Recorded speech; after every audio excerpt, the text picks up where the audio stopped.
Hey, what's good, champions? Arian Tyson here. Listen, I wanted to shoot this video because I've been talking over the last couple of videos about some lessons that I learned from my late grandmother, Miss Lou Ingram.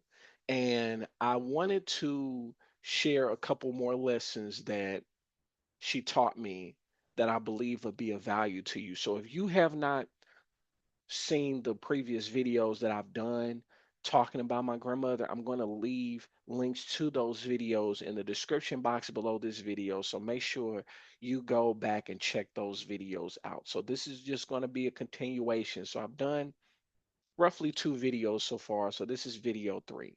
And so I'm going to share with you three more lessons, three more invaluable lessons that my grandmother taught me. And so if you get value from this, then of course feel free to like, comment, and share this video with someone that needs to hear this.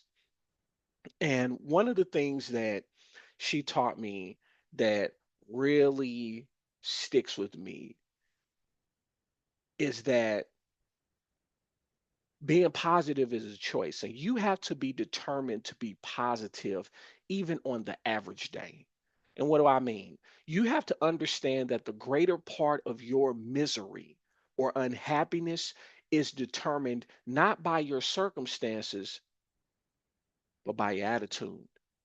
So give yourself a break today if you need one.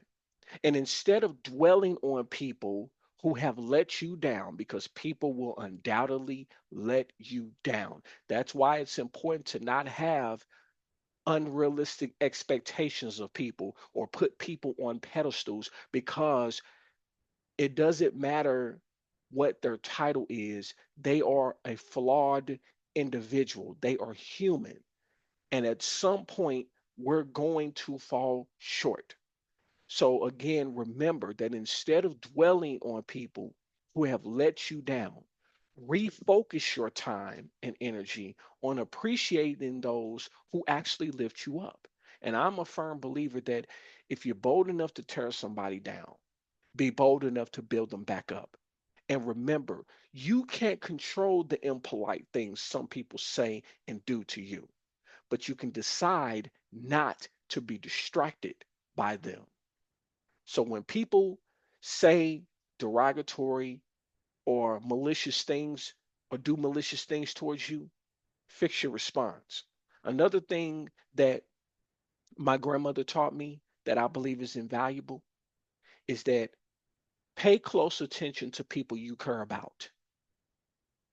Sometimes when a loved one says, I'm okay, they need you to look them in the eyes, to hug them tight and reply, I know you're not.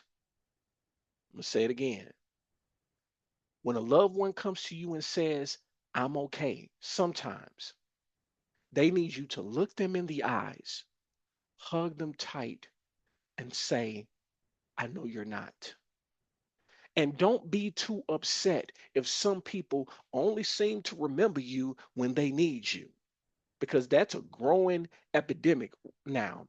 That the only time that you seem to hear from people is when they need something. But my granny gave me a different perspective on it, and I'm going to share it with you. Don't be too upset if some people only seem to remember you when they need you. Actually, feel privileged that you are like a beacon of light that comes to their minds when there is darkness in their lives. Different perspective, right? And then also, one of the invaluable lessons that my grandmother taught me was that autonomy is a gift you can give. What do I mean? Sometimes you have to let a person go so they can grow. You got to learn, as they say, you got to learn when to hold them and when to fold them. You have to learn to let a person go so they can grow. Because over the course of their lives, it is not what you do for them, but what you have taught them to do for themselves that will make them a successful human being. So I wanted to share that with you. I hope it was of value to you. If it was, feel free to like, comment, and share this video. If you haven't already done so, subscribe to my YouTube channel. Hit the notification bell so that you can get notified of when I upload new content. Thank you so much to those who have recently subscribed. Thank you so much to those who continue to rock with me. I appreciate each and every last one of you all. As always, in life, you have two choices. You can make moves or you can make excuses, but you most certainly cannot do both. Is yours truly, Arian Tyson, and I will talk to you in the next one. Peace.